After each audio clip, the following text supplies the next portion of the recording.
Good evening, everyone, and welcome to another virtual assembly with Senator Whitehouse's office. My name is Tracy. I am honored to be on Senator Whitehouse's staff, and we have a great virtual assembly for y'all tonight. This is your first time joining, welcome. If you'd like to leave a question in our Zoom room, please use the Q&A function. Leave your name, where you're from, and your question, and we'll try to reach as many of those as possible. And if you're joining us live on YouTube, feel free to do the same in there. Name, where you're from, and your question, and we'll address as many as we can. I will kick it over to Senator Whitehouse to get us started tonight. Thank you, Tracy. Tracy is my digital director and one of the stars of my comms team, led by the redoubtable Megan McCabe, who is in fact a rock star. And I have the great joy and pleasure this evening to have Paige Parks join me. Paige is the executive director of Rhode Island Kids Count. And those of us who have been around a while in Rhode Island remember Kids Count as being the province of Elizabeth Burke Bryant, who for many, many years led it so successfully. And Paige has stepped up to that challenge and done a terrific job. But Paige, rather than me talking about Kids Count, you run Kids Count. Why don't you tell us about Kids Count? Sure. Well, thank you so much, Senator, for having me on. It's nice to share space with you and to have discussion. So Rhode Island Kids Count is a statewide children's policy and advocacy organization. We are dedicated to improving the health, safety, education, economic well-being, and development of Rhode Island's children. We have a core focus on equity, and that is something we are not running away from.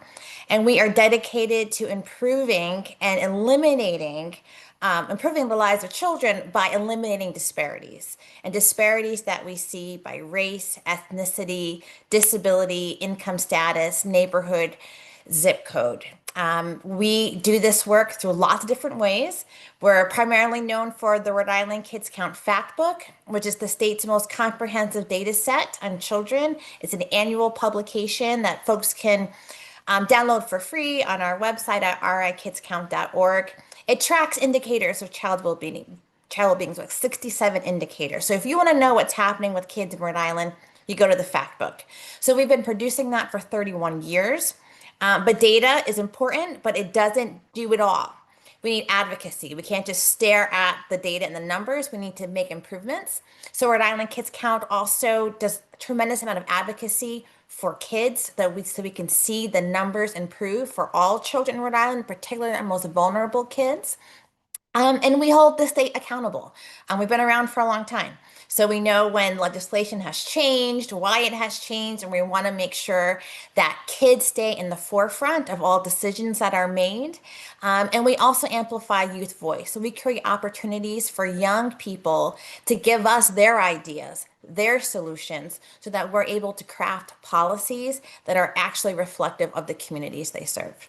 So it's an honor to be the executive director. We have a strong team, amazing, incredible, dedicated folks, dedicated to children and to Rhode Island. I should add that Paige has significant Rhode Island cred as well before she got lured away to earn her master's degree up at Harvard, I think it's called. Yeah, that little school. Yeah, she was a PC graduate. That's right. Full on fire. So that's pretty terrific. So we're going to be talking about how children are doing in Rhode Island and what I call the big, beautiful for billionaires bill that the Republicans shoved through with a big partisan vote will do for them. And I'll start by talking about two programs, SNAP and CHIP. Let's start with SNAP. To people who don't know about these acronyms and the programs that you and I live with day in and day out, what does SNAP do? How does it help kids in Rhode Island? How many Rhode Islanders depend on it? Sure. So SNAP stands for the Supplemental Nutrition Assistance Program. It's an anti-hunger program. So we all know hunger is bad, and hunger in childhood is extremely bad. So children who experience hunger or have lack of access to sufficient foods experience serious physical, psychological, emotional, and academic problems, and it interferes with their growth and development. So SNAP is a program that was created to help families purchase food when they either have limited income, they're facing unemployment or reduced work hours, or they are experiencing a crisis, because it's important to make sure that children have food. So, child hunger has been known to be decreased by 1/3 after families have received SNAP benefits for 6 months. We also know that children who participate in SNAP in early childhood have long-term improvements. We see short and long-term health outcomes, improved high school graduation rates, and increased earnings when these young children become adults. So addressing hunger is extremely important. In Rhode Island, 70% of all SNAP holds who participate, they're low income families. So when we talk about the federal poverty level, I think it's really important to know like what that dollar amount is that we're talking about. So for a family of three, that's one parent, two children, so the federal poverty level is $25,820 in 2024. So this is extremely low income. In Rhode Island, it costs about pre-tax income $99,000 to live in this state without needing any kind of additional supports or help. So imagine what a family of three at $25,000, what the kind of choices they're making as a family. So 70% of all those SNAP households are earning about 25,800 bucks. So not a lot of money to pay rent and feed your children. Also in Rhode Island in October of 2024, that meant that it was 44,951 of our kids under the age of 18 were receiving SNAP benefits. So this is a lot of kids we're talking about. These are kids living in extreme and horrible economic conditions, and we need to make sure they are fed, and SNAP is the program that helps families do that. SNAP also helps kids get meals at school. So when a child is eligible for SNAP, they also are automatically enrolled in the school meal program. So it's a really important anti-hunger program that Rhode Island definitely needs for our kids. Here is what the Big Beautiful for Billionaires bill did for SNAP in Rhode Island. It imposed what they call work requirements on families, which is actually not really a work requirement. It's actually a work reporting requirement Yes. that requires tons of paperwork whose purpose is to drive people off the program by adding enormous amounts of red tape and bureaucracy and filling out of forms. And we've actually had that experience in states that have gone this way before. Yep. As a result of that sort of tormenting these very low income families with more paperwork burdens and more reporting burdens, as many as 10,000 Rhode Island kids could lose their SNAP benefits. And on top of that, it moves to the state over $50 million in cost share that has to come out of Speaker Shekarchi and the General Assembly and their budget that they had not planned on, plus another $12 million in administrative cost to run all this new bureaucracy of trying to discourage people from being on SNAP by making them fill out more paperwork. 10,000 Yeah. kids, Paige, how does that play out in lives in Rhode Island? Well, I'm glad you mentioned that it's work reporting requirements because most people that are on SNAP are working. This is creating, like you said, so many administrative burdens, making it hard for families to be able to report what they're already doing. So we're really concerned for both SNAP and for Medicaid, which I know we'll talk about in a little bit, is that folks who are eligible for the program, people who are already working, may lose that benefit just because of the difficulty to report it. And that's just horrific because families need help. They're doing what they're supposed to do, and it's just creating barriers. And the research has shown that increasing this work reporting requirements doesn't actually make people work more. It just kicks people off that really deserve it and need it and rely on it. And our kids are everyone's responsibility. They are our future. They are 100% of our future. So it's extremely important that our kids do not go hungry, especially in these early years, or else we are going to have children and a society that has long-term trauma and impact that we won't be able to handle. And kids need to eat. All kids need to eat. Yeah. And the other program, I said we talk about SNAP and about CHIP. Why don't you walk our listeners through CHIP and what it means for kids in Rhode Island? Sure. So CHIP and Medicaid in Rhode Island is a combined program, and that provides insurance coverage for for income eligible people, and particularly for children. And this is extremely important, much like hunger. Of course, our health is extremely important. Having health insurance coverage for children really helps to ensure that they are healthier. Children who have health insurance have fewer preventable hospitalizations than those who are uninsured. And the children who are insured through Medicaid and CHIP are more likely to receive primary and preventative medical care and dental care. They also have access to specialists, and they have fewer unmet health needs than our uninsured kids.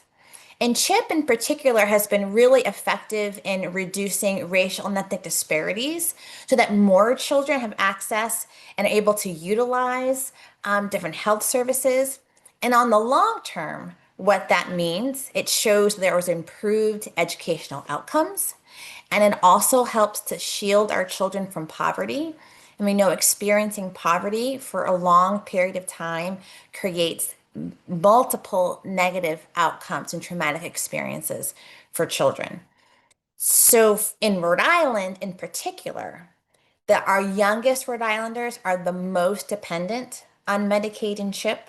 52% of all of our children under the age of 3 in Rhode Island are enrolled in Right Care, which is Rhode Island's Medicaid and CHIP program in 2024. And almost 3/4 of all of the folks who are on Right Care, they're under the age of 19. So what that means, it's just under 118,000 children under the age of 19 are enrolled in Right Care in Rhode Island. And if we look at our babies, 44% of all the babies born in Rhode Island in 2024, they were born through the assistance of Right Care and the Medicaid insurance. So this is extremely important for us in Rhode Island because we have great access to our Right Care program. Rhode Island, we're ranked 10th best in the country for having our most children insured, having health insurance covered. Only 3.3 of our kids are uninsured at this point. We're trying to reduce that, of course. But this is extremely important. Medicaid and CHIP, it works. It works for kids. It helps keep them healthy and helps them be able to do well in school and into adulthood. And CHIP is the acronym for Children's Health Insurance Program. So that's pretty self-explanatory, like SNAP is Supplemental Nutrition Assistance Program. Yes. And what we're seeing is that Medicaid and CHIP Right Care covers about 37% of Rhode Island children, and that 45,000 Rhode Islanders could lose Medicaid coverage from this big, beautiful, only for billionaires bill that was shoved through, and that mostly those people who will be losing their Medicaid coverage, those families that will be losing it, the kids that will be losing it for the same reason as SNAP, that the Republicans put a lot of new red tape and bureaucracy and reporting requirements to make more traps for families to miss a report. Every 6 months, you have to report now. And if you miss one, then you're out, and they make it much harder to get back on. So it's really a tricky way to get families who legally qualify for SNAP, for Medicaid, for CHIP, who legally qualify, to get them off the program by making the bureaucracy so difficult that you fail to file your forms on time, which seems Right. to me to be about the worst possible way to try to diminish the size of a federal program. Right. And when we talk about the work reporting requirements, I think a piece that's important for people to think about or to remember is that for many of our low income families who are working, again, majority and most of them are working, but they may be working many jobs. They may be working in a job where their hours change and shift. Yep. So they're maybe working many hours this week and then they have less hours the next week, or they're working multiple jobs. Maybe they're driving Uber or Lyft and having to keep track of all of those different income sources and piecing it together. And if you miss one, what does that mean in terms of your reporting? It's extremely burdensome. And these families are not only working multiple jobs, they're also caring for their children. Yeah. And Oh, now and we're by going the to add way, in, and send me all your receipts, send me all your pay stubs from all your multiple jobs that you've been trying to. It's overburdensome. It's also just extremely discouraging for families. We should be decreasing barriers so that families are able to work and to support their children, and not creating more administrative burdens to make it hard for them to do what we need families and parents to be able to do. yeah. And by the way, this money does not go into the pockets of the children and the families. It goes to the healthcare providers. It goes to our health centers. It goes to our hospitals. It goes to our nursing homes. And the predicted hit in revenue to Rhode Island Yes. in the next decade is $5 billion. So we just had a conversation with Mike Wagner, who's the president of Care New England, about trying to save the birthing center at Newport Hospital, which he announced today that they will in fact be saving. So that's good news. But the reason we had to have that conversation is because Michael Wagner and John Fernandez, sorry, it was John Fernandez, not Michael Wagner, the two CEOs of Care New England and of Brown Health, are looking forward at future revenues that have dropped by billions of dollars. And so they're having to desperately try to figure out what they can cut now so that they can protect their institutions from these cuts. Because at the end of the day, you can still go to the emergency room. It's not good. It's not efficient. It's not the best care. It's usually too late. It doesn't provide preventive services. It doesn't provide primary care. There are a lot of reasons you don't want to go there, but ultimately you can. It's just the worst place to be the entry point for healthcare. And all of those costs still happen to the hospitals, just no revenue to support it. So we're looking at real difficulties for the service providers ahead, aren't we? Yes. Yes, absolutely. So there's the impact that we're concerned about directly on the children and families, but it's important for everyone to know that we are all interconnected.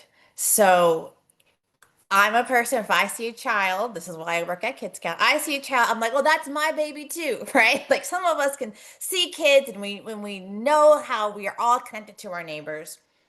Some of us don't have that, and that's okay. But it's important to remember, even though the child next door to you may not be in the same economic situation as you may not connect or relate to them and their family and their experiences, but we are interconnected as a community.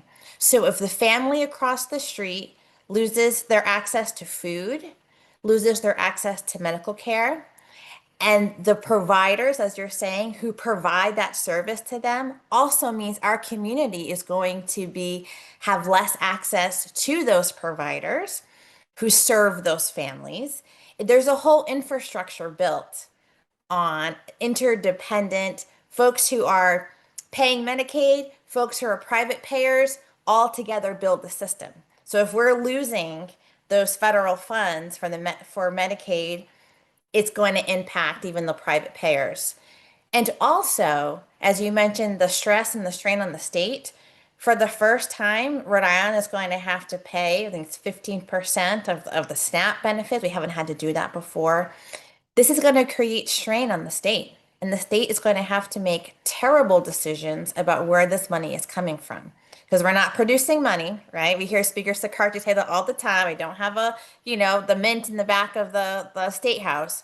So where's that money coming from? Where are those cuts coming from? It's going to impact every single person.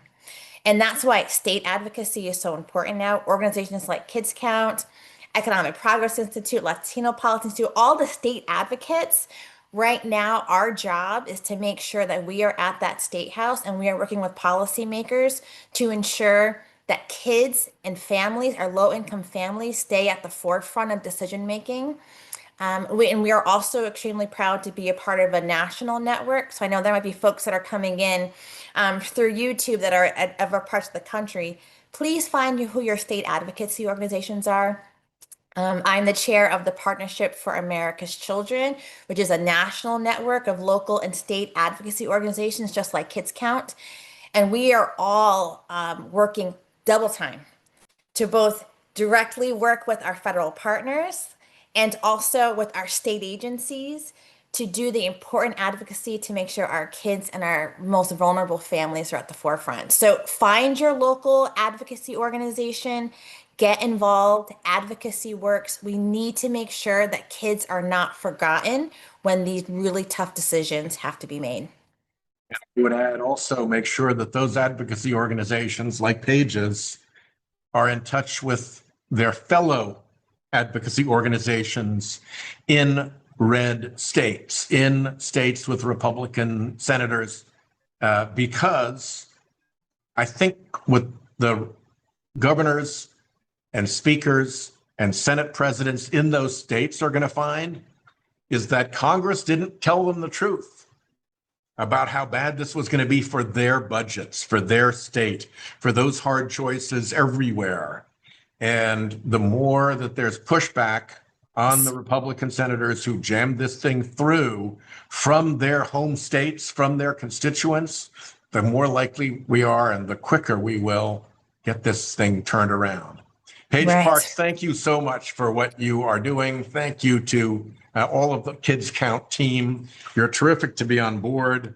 And thanks for joining this conversation. Thank you so much, Senator, and thank you for your hard work. You are such a strong champion for kids and for Rhode Island, and we really appreciate your work. Thank you. You're nice. Well, I've got people that have sent in questions, and Megan is here to help me go through them and hand them off. The first one comes from Faith from Providence. What, if anything, is being done to counteract the extremely negative effects of doggies? They call it Doge, I call it doggy, destruction of USAID. Let me start by saying that I grew up in the Foreign Service. My dad was a Foreign Service officer. My grandfather was a Foreign Service officer. We've been in that diplomatic work my entire childhood, as long as I remember.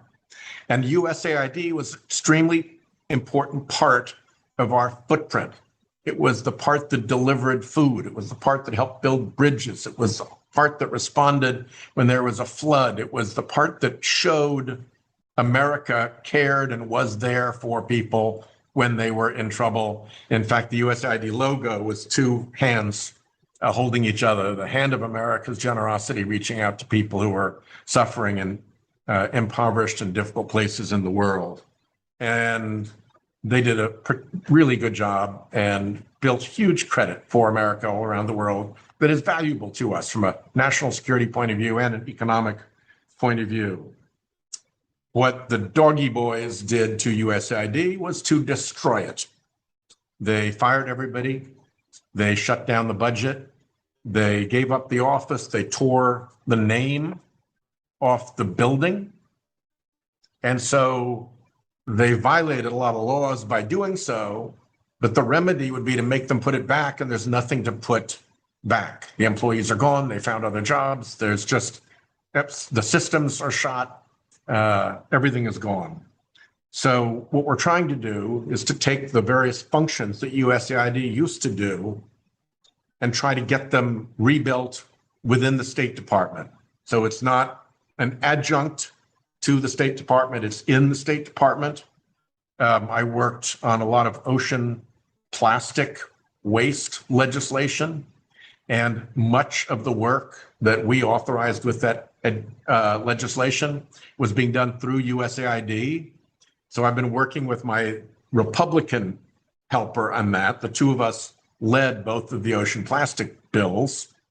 And so we're working to try to get that work re-engaged over at the State Department. But the State Department is having its own troubles. The doggy boys are in there wrecking the place. And the Secretary, Marco Rubio, has not been very helpful about trying to effectuate the transfer, or more likely now, because of the destruction, the rebuild of those functions into the State Department. So really the best that we can do right now is to put a lot of pressure on the State Department to re-up those functions and to make sure that when we do appropriations bills, that money that used to go to USAID for those specific programs is now given to the State Department. And so they're obliged to now do the work that USAID was doing. Probably the dumbest way in the world to restructure USAID so that it's within the State Department. It would have been much easier to say, we'll pass a law and make it a component of the State Department. Wouldn't have been interrupted. But there's something about the doggy boys that revels in the destruction of government agencies. And here's one that they got away with. From a TikTok question, can anything be done to stop Emil Bovy once he's confirmed? Why hasn't he been disbarred? So everybody knows what we're talking about. Emil Bovy was kind of the junior lawyer on the legal team that defended President Trump, then Donald Trump, in his criminal cases, the ones where he was convicted that made him, officially a criminal.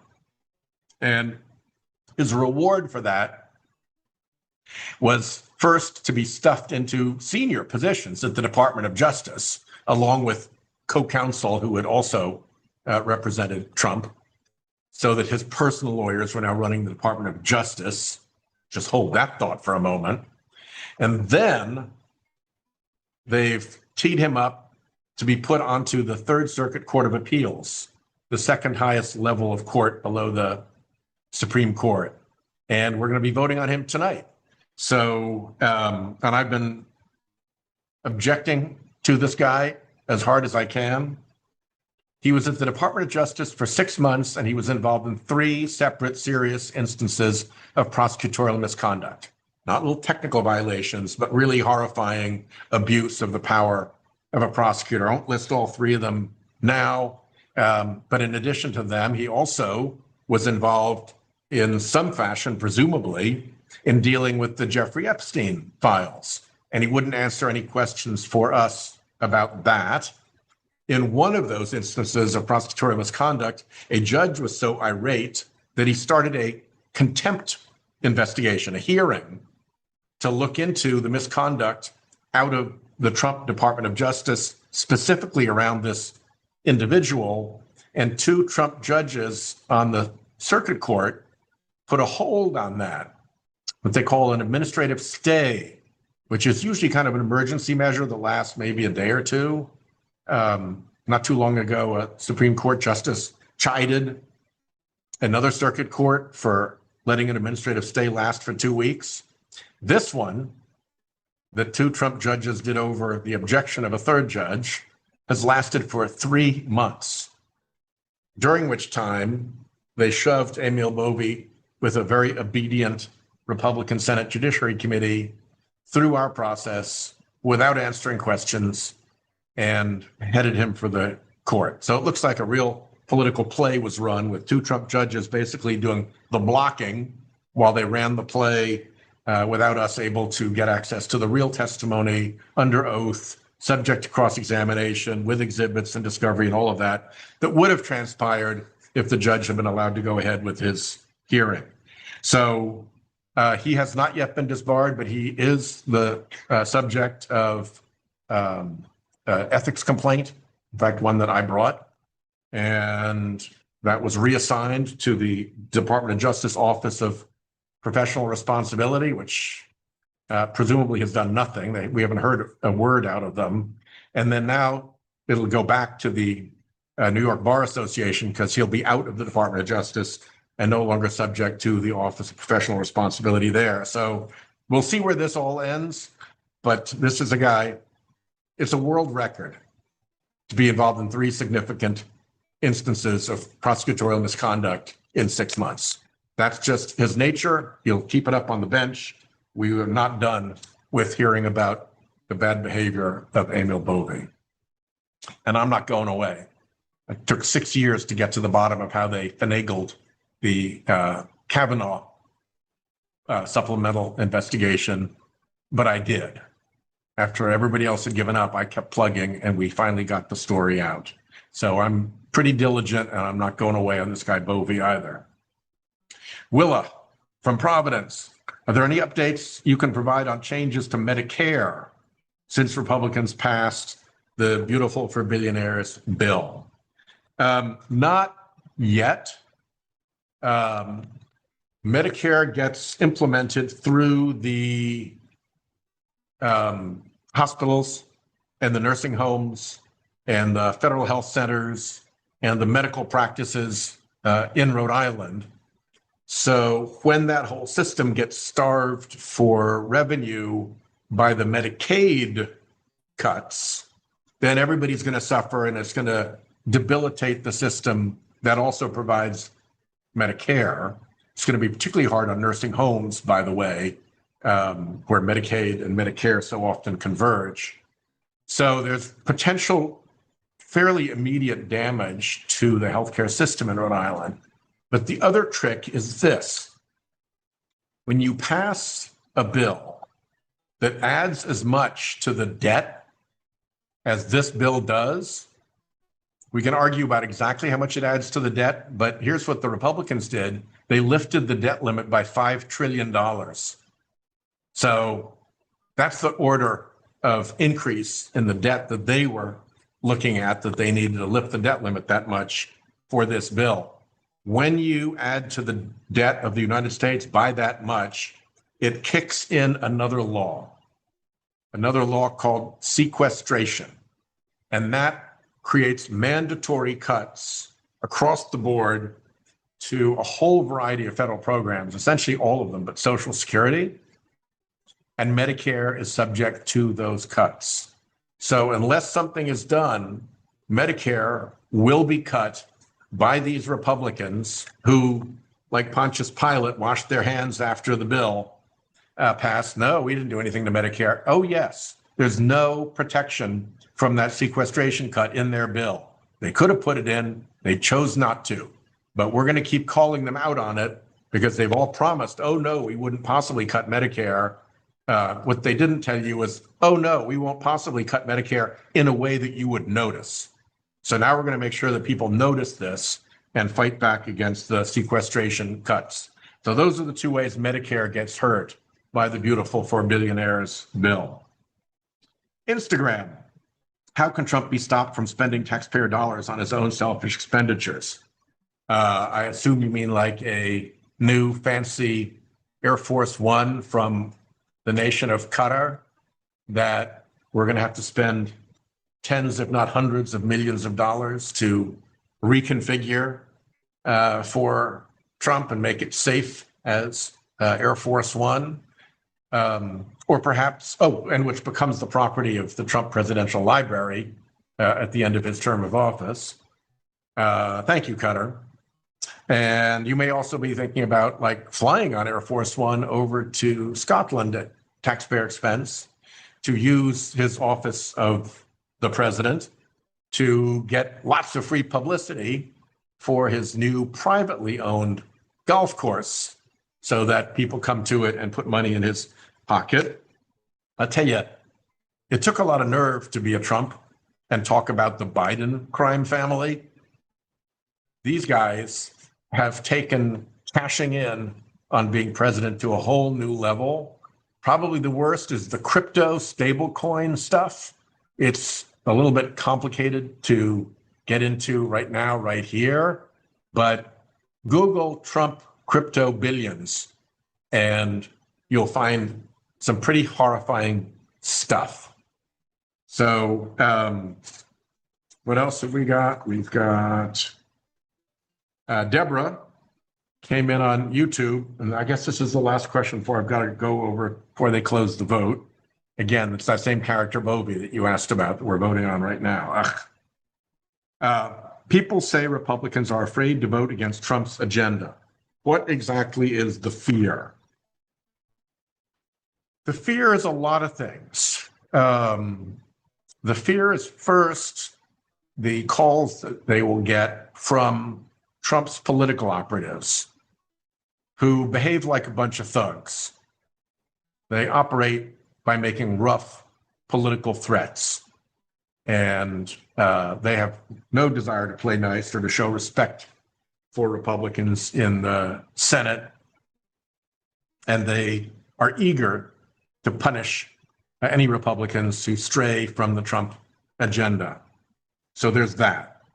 Then there are the Republican creepy billionaires who can threaten to throw enormous amounts of money against Republicans in primaries if they cross Trump.